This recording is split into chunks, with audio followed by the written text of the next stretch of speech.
the Weekly Pull with Jess Fischel, and I'm Zoe Sugg from Comic Express, as you know. We have a name? Are we really called the Weekly Pull? Is that a thing?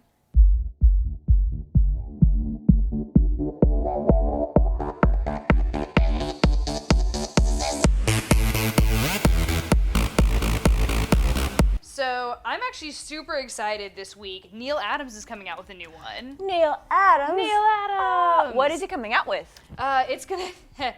So the title should have been edited a little bit better. Uh-oh. But this might just be because I'm terrible.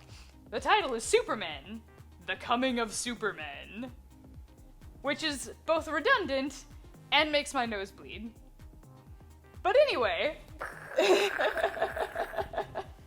So what is it about?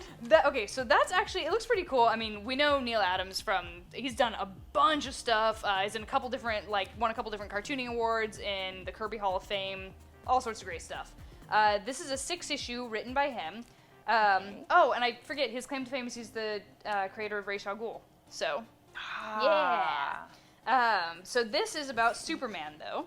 And he's fighting Darkseid and, the hordes of Apocalypse, and he needs help.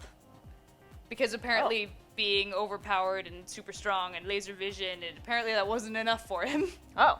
Yeah. So a couple of these citizens from the bottle city of Kandor are emerging full size and helping him team up and helping him fight these guys. So.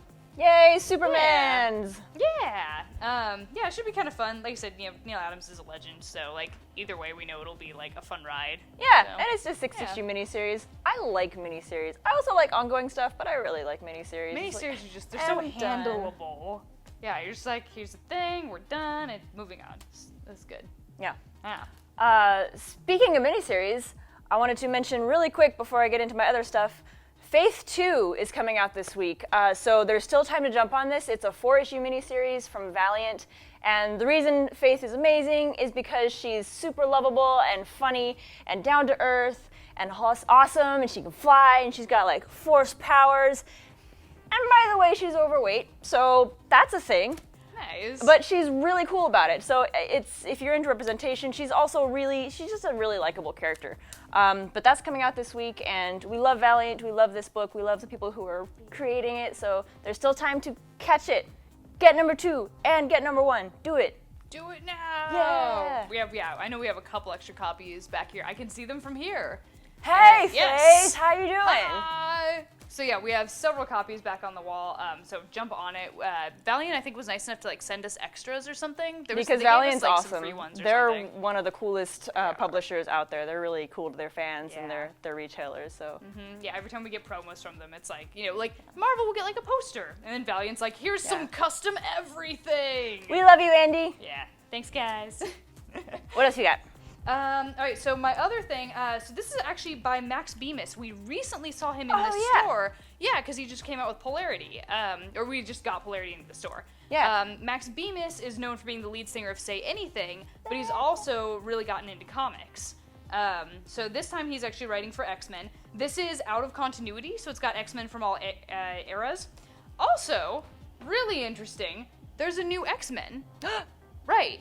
They let him create a new X-Men. And like I said, this is out of continuity, and this is sort of a kid-friendly kind of thing. And awesome. Yeah, it's I'm not entirely sure if it's PG or where it is. It's meant to be funny. The stylized aspect of it is really cartoony. It definitely lends itself to a more kid-friendly vibe. So certainly Wolverine's there, and he's in his old 80s costume, and he's not smoking and drinking and has 8 women hanging off of his legs. So I'm not really sure where in kid-friendly it falls, but I know it's definitely younger. It's aged down. Okay. Yeah. So that's Max Bemis. He's been making waves in the comic scene. He's been really applauded. You gonna do wave with me? Done. Let's do wave.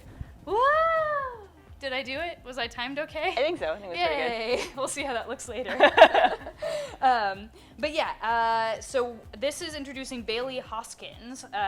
We don't know anything about what his power is. All we know is that it's super lame, which is what makes him the worst X-Men ever. X-Men ever. Mm-hmm. So it's cute. It's a 5-issue. I'd pick it up. It looks great. So, yay! Yeah. Okay. Next, I've got Winona Earp.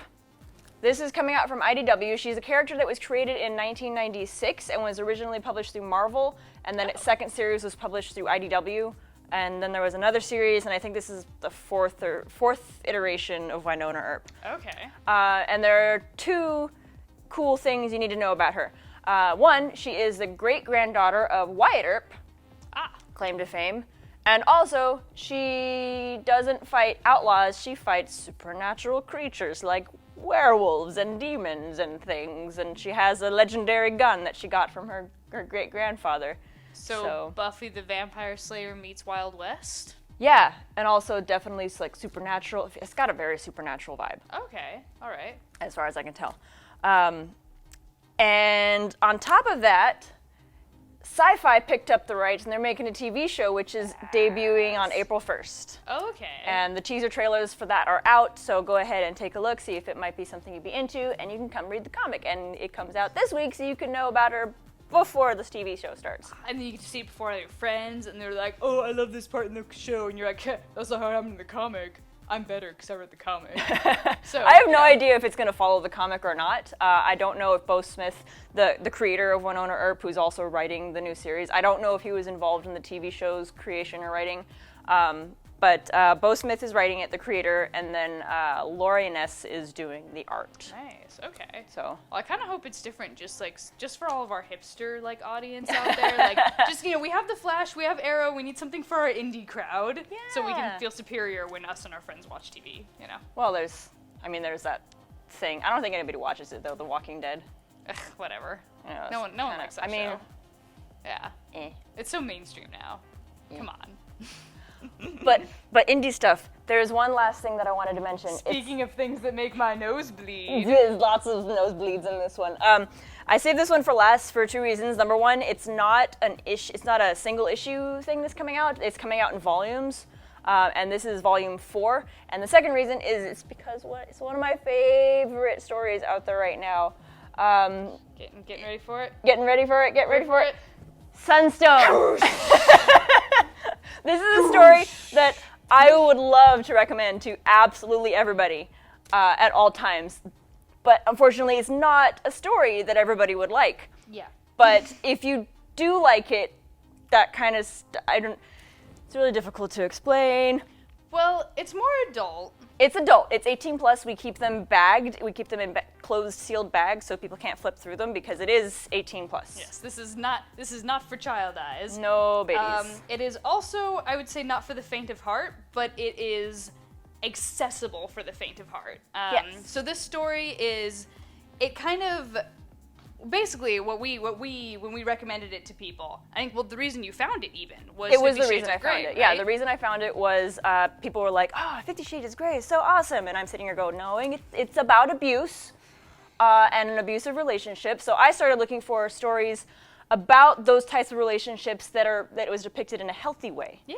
And Sunstone fits that bill beautifully. These two girls, it's about two girls, and they get into a relationship of sorts, but it's really about two girls bonding over something that is taboo and makes them misfits, and they have to deal with all their emotional baggage and all. It's a really good story. I love all the main characters. I want to give them hugs. I want to be their best friend, and the art is beautiful. Steven Sajek, who is known for his stuff with Witchblade mostly, but he's also an excellent indie writer. He did Death Vigil. He's doing Sunstone now. Brief stint on Rat Queens. I think that's Yeah, he did a few issues of Rat Queens as the artist. Yep, a couple covers. But yeah, he's the writer and the artist and does everything on this book. This is his passion project, and it's glorious. And if you don't mind seeing some, not pornographic, but definitely adult images and themes, and you really want a story about characters and about people